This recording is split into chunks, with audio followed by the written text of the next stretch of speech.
warahmatullahi wabarakatuh. Halo semuanya, selamat datang di Posabi, podcast santai biologi. Aku Intan. Aku Alin. Kak Intan, hari ini kita mau bahas tentang apa aja sih? Kali ini tuh kita akan membahas tentang sistem koordinasi manusia. Wah, kedengarannya susah banget ya. Jangan takut dulu sih sebenarnya, soalnya tuh sistem koordinasi ini kita selalu pakai tanpa kita sadari gitu. Nah, contohnya itu kayak apa aja? Contohnya itu kayak misalnya nih, telinga kamu tuh untuk mendengar, lalu otaknya yang mengolah informasi tersebut, gitu. Oh, berarti otakku itu masih aman ya? Iya, lumayan. Syukurlah. Iya. Jadi sebenarnya sistem koordinasi itu kayak apa, Intan? Nah, jadi sistem koordinasi itu adalah sistem yang mengatur dan mengendalikan aktivitas tubuh kita itu supaya berjalan dengan baik. Contohnya itu bisa dibilang kayak ketua panitia acara. Iya, betul banget. Kalau nggak ada yang mengendalikan itu bisa jadi acaranya itu berantakan. Sama kayak tugas kelompok tapi nggak ada ketuanya, nggak sih? Itu sih bahaya banget. Jadi Intan, sistem koordinasi itu terdiri dari apa aja sih? Ada 3, ada sistem syarat, alat indera, dan hormon. Bisa nggak sih kita bahas satu-satu dulu? Oke, yang pertama itu ada sistem syarat yang bertugas mengirim informasi dengan cepat ke seluruh tubuh. Itu secepat apa sih, Tan? Misalnya nih kamu nggak sengaja menyentuh barang panas. Itu kayak langsung narik tangan gitu ya? Iya, Kak, betul. Karena saraf tuh langsung mengirim pesan ke otak, dan otak yang memberi perintah untuk menjauh, kayak tet gitu. Jadi bukan karena aku jago refleks. Itu kerja sarafmu yang jago. Kalau alat indera itu gimana, Tan? Kalau alat indera itu contohnya itu seperti mata, hidung, telinga, lidah, dan kulit.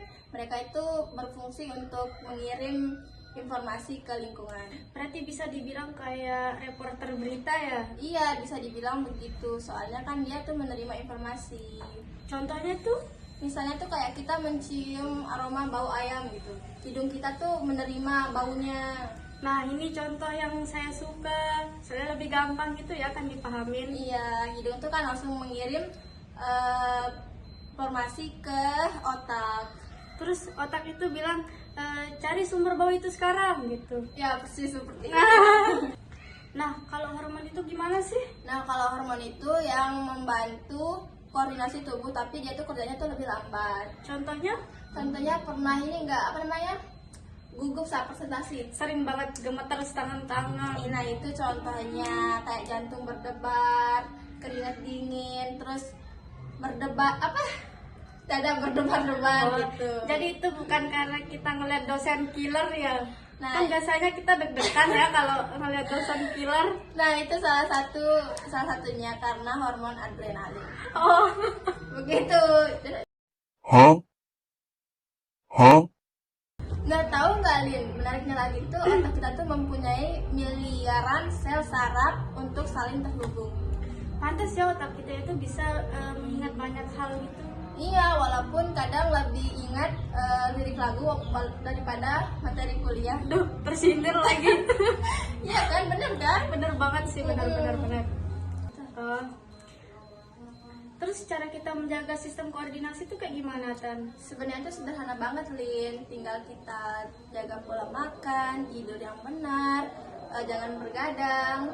Duh, yang terakhir tuh susah banget sih, apalagi kita mahasiswa ya. Iya, jangan-jangan begadang sampai jam 3 pagi nih. Rahasia negara. Oh iya. Nah, jadi teman-teman, sistem koordinasi itu terdiri dari sistem saraf, alat indera, dan sistem hormon yang bekerja sama untuk mengendalikan aktivitas tubuh. Bisa dibilang kayak kita melihat, mendengar, bergerak, dan panik saat presentasi ya. Betul sekali. Kak Intan, ternyata biologi itu nggak sesusah itu ya.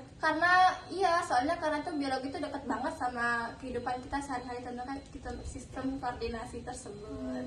Ternyata ini teman-teman nggak terlalu susah ya kalau kita pelajarinya itu secara santai. Iya, mungkin itu saja ya teman-teman podcast pada sore hari ini. Terima kasih teman-teman sudah mendengarkan Posadi Podcast Santai Biologi. Aku Intan. Aku Alin. Sampai jumpa di episode Posadi selanjutnya. Bye-bye. I just had to let you know you're